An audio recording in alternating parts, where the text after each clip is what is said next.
રાધા તત્વ એવું છે સાહેબ, શ્રીમદ ભાગવતમાં તો બહુ નથી લખાયું, કારણ કે રાધા એ શુકદેવજીના ગુરુ છે, એટલે બહુ લખ્યું નથી. કારણ કે ગુરુ વિશે બોલવા જાય અને પરમ ગુરુ વિશે કહેવા જાય તો સુખદેવજીને સમાધિ લાગી. હવે સમાધિ લાગે તો પછી પરીક્ષિત રાજાને પેલી કથા પૂરી કરવાની છે, પૂરી થાય એટલે એમણે બહુ સુખદેવજી માટે, સુખદેવજી રાધાજી માટે બહુ લખ્યું નથી. પણ અન્ય પુરાણોમાં કૃષ્ણ અને રાધાના પ્રીતિ અને પ્રેમ વિશે બહુ બધી. રાધા એ ભક્તિની અવિચલ ધારા છે.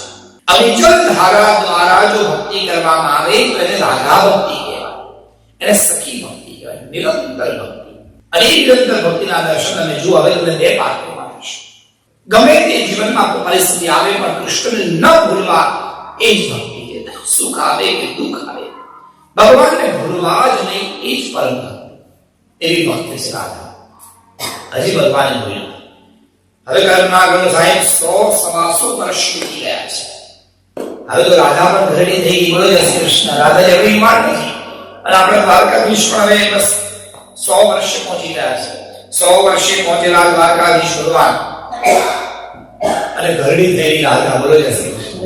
આમ તો આપણે એવું ના કહેવાય રાધા એવું રહી ગઈ નિત્ય, પણ લૌકિક લીલા ક્યાં હોય આપણે લૌકિક દૃષ્ટિથી જોઈએ તો ખબર પડે કે આવ્યું છે 100 વર્ષના કૃષ્ણ, 111 વર્ષના રાધા એવું કહેવાય. અને એ વખતે ભગવાને બીજી વિરામ કરી. આજે ભગવાન જમવા માટે બેઠા છે દ્વારકામાં. 56 ભોગ પીરસાયા સોનાની થાળીમાં. સોનાની થાળીમાં અનેક પ્રકારના ભોગ પીરસાયા. એમાં અલગ અલગ વાડકીમાં બધી વસ્તુ પધરાવી હતી. આ સામગ્રી ભગવાન દ્વારકાધીશે જોઈ અને ભગવાન થાળી ધક્કો નથી ખાવ. દ્રષ્ટિ કૃષ્ણ રહે છે. એટલામાં બધા આવ્યા. બહુ પ્રયાસ કર્યો, પ્રભુ શું થયું કહો, પણ ભગવાન કઈ કહે છે.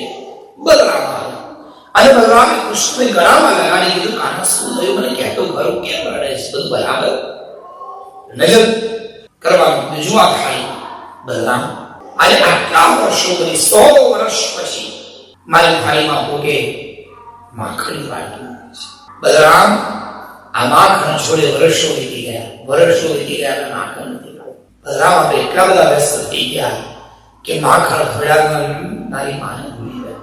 યશોદા ક્યાં છે, જીવતી છે કે મરી ગઈ, આપણને કઈ ખબર જ નથી. ક્યાં હશે, કોણ લાવશે, કોને ખબર. બલરામે કીધું કાના ચાલતું નહીં, એમાં શું વાંધો છે, આપણે હાલત જઈએ, થોડી વારમાં પહોંચી જઈશું આપણે ગોકુળ મથુરા. મારે મળી આવી. કૃષ્ણે કીધું હવે મારી પાસે સમય નથી બલરામ, મારે તો મારા પ્રાણ આ સોમનાથની ભૂમિ પર છોડવાના છે.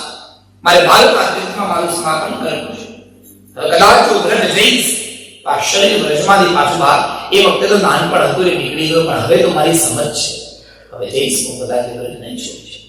તમે જાણો પત્ર લખ્યા. પત્ર લખાયા 5, એક રાધાનો, એક નંદ બાબાનો, એક યશોદાનો, એક ગોપવાલ અને બધી સખીઓ. 5 પત્ર લઈને બલરામ રથમાં બેસી ગયા અને સાહેબ વર્ષો પછી બલરામ એ ગોકુળમાં